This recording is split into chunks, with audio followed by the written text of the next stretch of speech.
Good morning. My name is Cecil Pendergrass, Vice Chairman of the County Commission. Cecil Pendergrass, C-E-C-I-L, Pendergrass, P-E-N-D-E-R-G-R-A-S-S.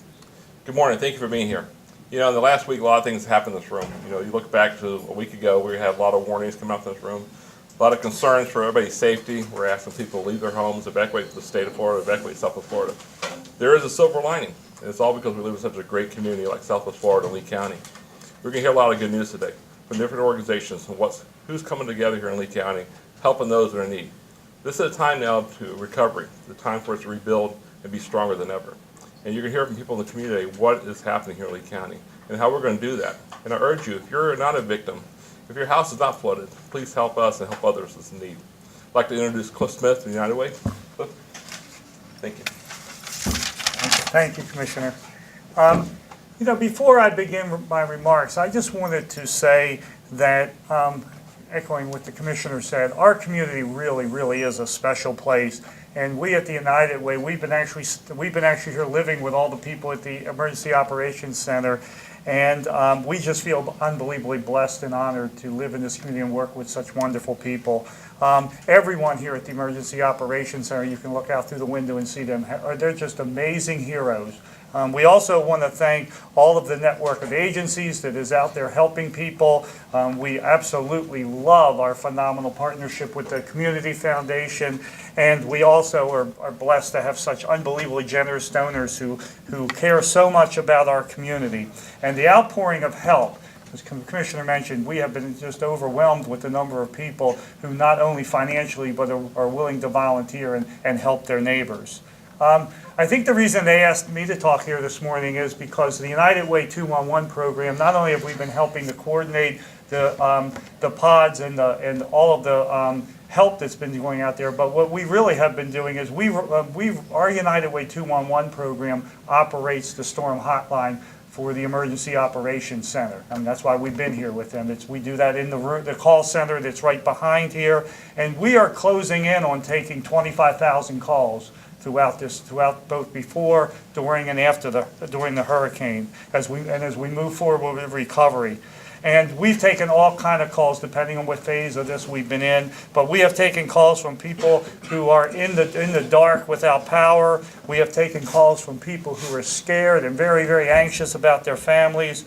We're people who are dealing with floods, people who are hungry. People who are in wheelchairs, people whose oxygen is running out and needs to have it replenished. Just a very quick story. One of the calls we took, as I took the call, was we had two elderly people who, this was in the storm, who the tree had crashed through their house. They had lost their power, so it was pitch black. They both were in their 80s.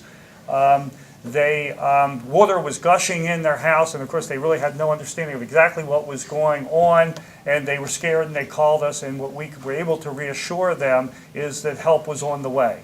And the help has truly been amazing. Because of the community's generosity, help was provided, is being provided, and will be provided heading into the future as people have needs.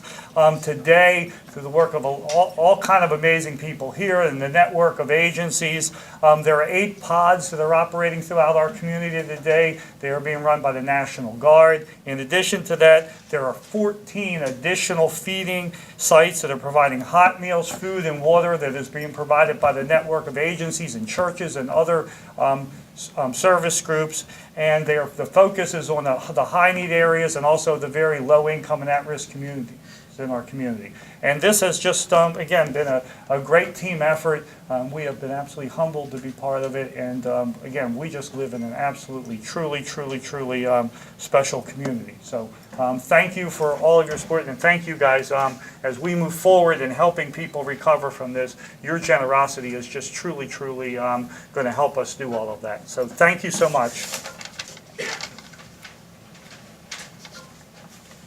Good morning. I'm Sarah Owen with the Southwest Florida Community Foundation, SARAHOWEN. And you are already hearing the outpouring of generous thoughts. And as I watched coverage from this room and got the warnings from this room and followed closely the storm and the local meteorologist, they were predicting things. They predicted the storm was coming. We knew that we were going to be hard hit. But at the Community Foundation, we were doing our own predictions. We predicted post-storm that this community would come together with the financial support that we need for disaster relief and recovery. And today we're here to really not announce the launch of the fund, because the fund itself was launched 2 days prior to the storm, thanks to the predictions that we got from this community. We wanted this fund to be up and operational, so immediately post-storm there would be a safe portal where anyone, individuals, communities, businesses could safely give to a known entity. I want to caution everyone that there are people who establish funds that are not known entities. This is not the time to give to organizations you are not familiar with. And so through partnerships with the United Way and their network of agencies, other grassroots agencies throughout the region. Today we're focused on Lee County, but this fund supports all of Southwest Florida. And through partnerships with the Community Foundation of Collier County, the Community Foundation of Charlotte, and our partners in Henry and Glades, we can get money directly to those communities in need. When you access the fund, you can go to floridacommunity.com. That's floridacommunity.com. But we understand right now that people are trying to access power and internet. You can also text to give. If you text give SWFL, give SWFL to 444-999, you can give right from your smartphone. And any amount makes a huge difference. We're getting calls and texts every day with people saying, how can we help? And I know that you all too are getting those calls, Cliff. And people in this region are really fast to react. They want to give back. Our prediction was right. I have to tell you, post-storm, I was so encouraged because one of the very first phone calls I got was from one of the owners of the Fort Myers Miracle. And he was out of town, and he said, oh, I'm so glad I got somebody right away. We want to give. And I'm going to tell you, the storm had only been gone for a couple of hours. And then I knew that our predictions were solid. And since then, I want to really introduce you to people that have stepped up early to really inspire through leadership others to step forward and give. And we've got a few of them here today. We've got several folks from JP Morgan Chase. They had reached out pre-storm saying, listen, if this impact is great, don't worry, we're going to be here for the community. And I'm so glad that Bonnie Bolton of JP Morgan Chase, who's a senior vice president and area manager for Fort Myers and Naples, so she knows needs across the region, is here with us.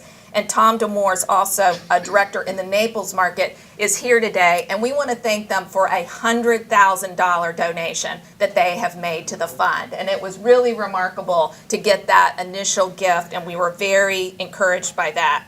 And then many of you have seen the news already that the Red Sox, the Boston Red Sox, and the Minnesota Twins organizations, I love seeing them come together, right? You know, there can be time on the field, but when it's time for the community, it's time to come together. And they really, both of their organizations took the lead and yesterday announced a partnership where each organization is contributing $100,000 to the fund.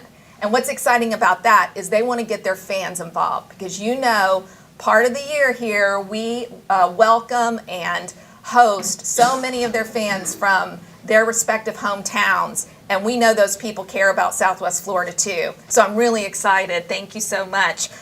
Katie Haas is here. She's the Vice President of Florida Business Operations for the Boston Red Sox, and she's joined by Mark Weber, who's Manager of Florida Business Operations for the Minnesota Twins Baseball Club. And I love seeing them standing here together, representing both of their teams.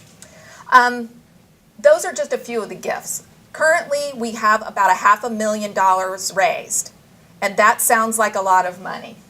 But I can look over this direction and tell you it's just got to be the beginning. And so to spur more giving on, we've got a couple of matches that have been issued, challenge gifts by people in the community, because they want you to know that whatever size gift you give, they're going to be there to match it. We're very excited to report that the Richard M. Schultz Family Foundation has issued a $50,000 match specifically for Lee County. So all of you folks wanting to support Lee County, when you go on Text to Give or give to the fund on our website, you can select your county of where you want your money directed. And the Schultz Foundation will match up to $50,000. We also had a group of private philanthropists contact us yesterday. You'll recognize many of these names. Georgianne and Cliff Williams, Norman Love Confections, Mary and Norman Love, Bill and Caroline Bloomhall, and Finemark National Bank and Trust, Joanne and Joe Caddy. They've come together to also issue a $50,000 match. So today, this morning, we have a $100,000 match on the table. So if you are with a business that's trying to figure out how to reach out and help, if you're an individual that says, I know that Southwest Florida is suffering, and you may be hearing this from a totally different part of the country, but you've got ties here and you know that we need your help. Please, now is the time to give, because these matches can be fully realized, and we can work to build getting this fund to $1 million by the beginning of next week is really the goal. We're going to need this money now for much of what Cliff described. Those stories are coming into the 211 line, but everyone needs to know we're also going to need money for restoration. Folks who have lost wages, people who are out of work. Once these waters recede, there's still a lot of work that needs to be done. So the Community Foundation really sees their role as being this portal for coordinated giving. The more money that we can get flowing into one single source and then distribute to the frontline people, the people that Cliff mentioned, all this money is being gathered for one purpose. We want to move money to nonprofits who are helping individuals in need. That's our goal. And this coordinated effort really facilitates that. So please know that it's a trusted source, and you know that the money is going right to those front lines around the region that needs it. We're very excited about others who have provided funding to the funds, and those you can access. You can see another list of names, folks like Scott Fisher Enterprises, and other businesses that are beginning to contribute to the fund. Those will all be in your press release, and you can access it on the website. Thank you so much to each of you for stepping up in this leadership role, because I know it's going to inspire others. And thank you so much to all that your teams have done to keep the region safe.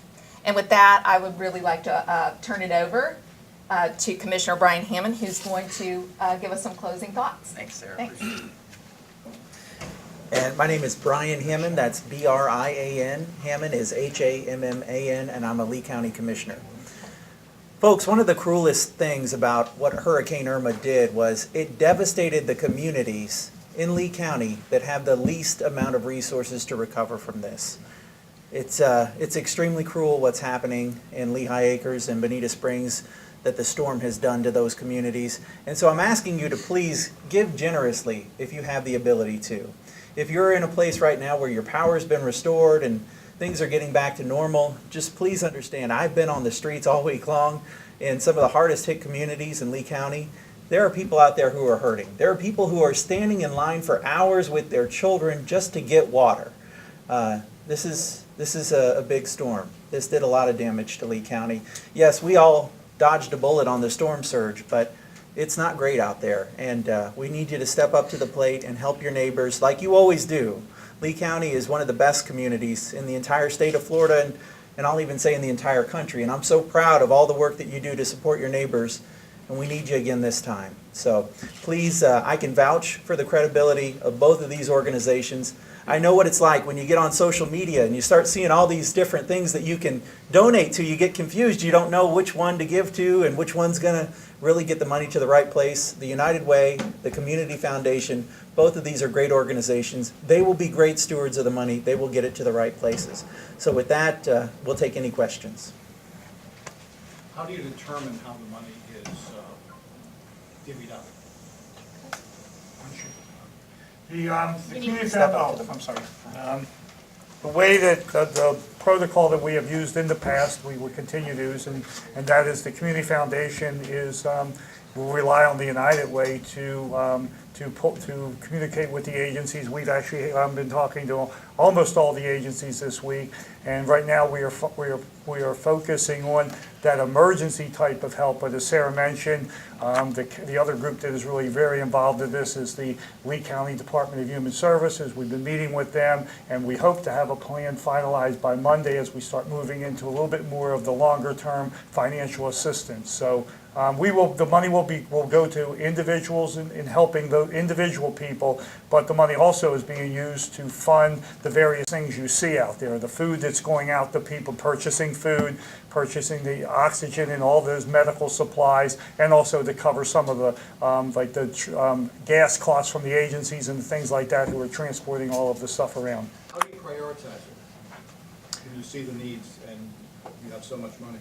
Well, what we've been doing right now is that, and actually we did this because we knew that our community would be generous. What we have been doing right now is we have been authorizing agencies who are out there getting the food and water and the ice and all those things and all the medical supplies. We just told them to go. And so we have been able to authorize some money to make sure all of those efforts are happening, realizing that we will need to retain some money because we will in the not too distant futures set up response centers where individuals who can come in and then talk about their longer term needs, because obviously, as Sarah mentioned, there are people who've been out of work and who haven't been paid. There are people who, especially the low income communities that Brian mentioned, that have been just absolutely rocked, where people do not have the money to put that food back in their refrigerators and feed their families.